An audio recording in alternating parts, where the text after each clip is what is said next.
Hello, welcome to A Time to Think, volume 04.02, update 1. In volume 04.02, I'm guessing, since I have a note here on what I wanted to talk about in an update. Of course, it's been so long since I recorded those initial volumes or videos that wow, I should really go back and watch them again.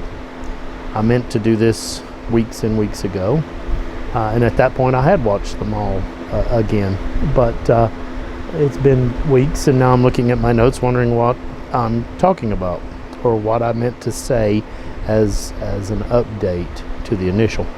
But I have written here more than angels, and I think at some point I had the idea that there was a verse in the Bible that basically said that humans were more than angels, were more important, so to speak, were higher on the hierarchy of things, that we were above them in some way. Well, I went back and looked again, and it appears, and gonna have to look this up and make sure I got this right, and if not, I'll have to post an update to this update, which will annoy me to no end, but because I'll never know how to categorize that in the title. Is it going to be update 2, or is it going to be update 1, therefore an update to an update? Anyway, but according to this, I have a little note here that says Hebrews 2:7 says that we're less than angels, that humans are less than angels. But in 1 Corinthians 6:3, and boy, I'm blind as a bat, it says that we will actually judge angels. Here's the way I look at it. Angels are eternal. Angels, God may have created them at some point in time, but in that they're, immortal, time really isn't relevant to them. They may have had a beginning, but they have no end, and so time doesn't really apply. I don't believe in the case of angels, and I guess really technically you're gonna have to look at that. Same for humans, right? I mean, we have a physical existence, and then when that existence ends, then we continue on in a spiritual, eternal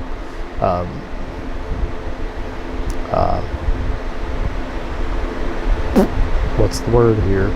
Existence, something outside of that physical, after it's run its course. After that's done, after we're finished, then we continue on in a spiritual body. But to me,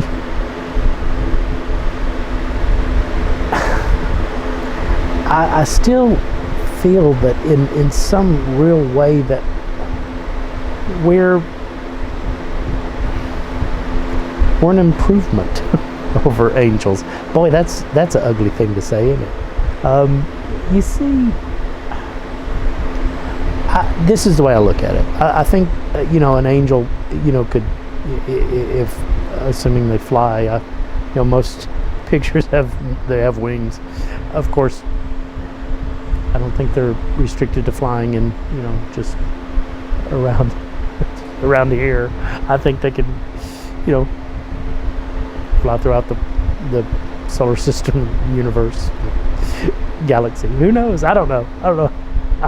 But the long and short of it is this: if an angel could fly to the sun and touch the surface, which again, this is a giant ball of hydrogen, helium, or whatever fusion.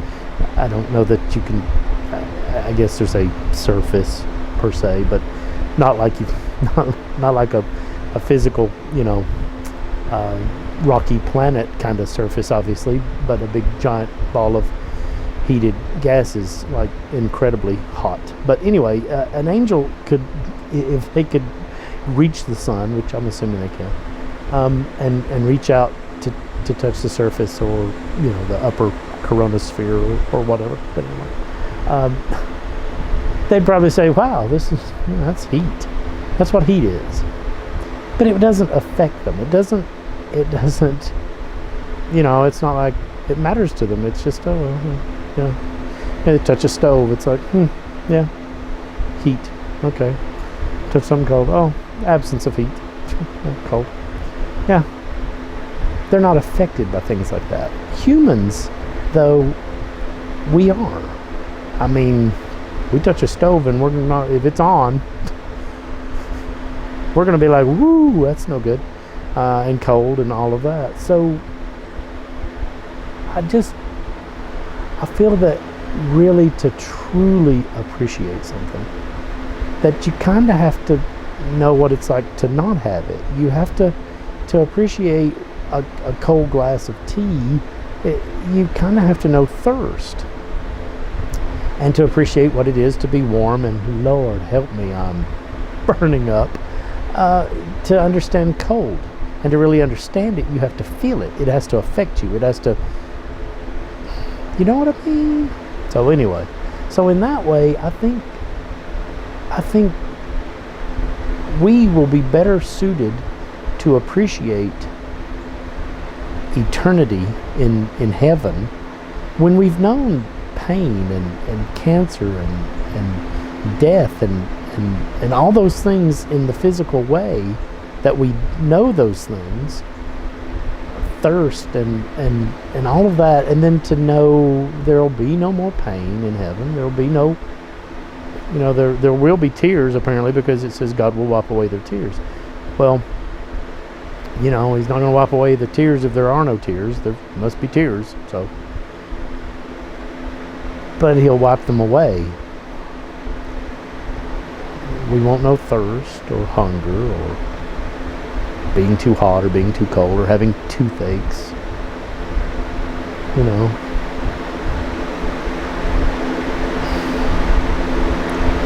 And how humans, coming from physical and finite and existing within time and all those good happy things, how suited or how amazing it's going to be to experience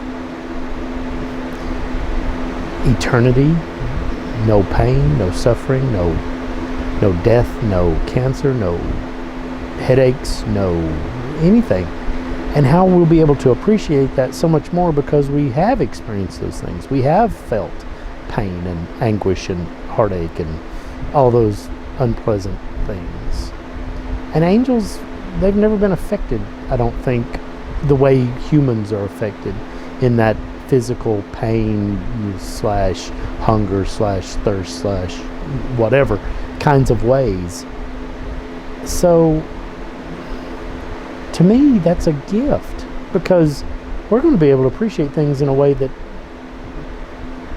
beings prior to humanity, prior to humans, have not experienced.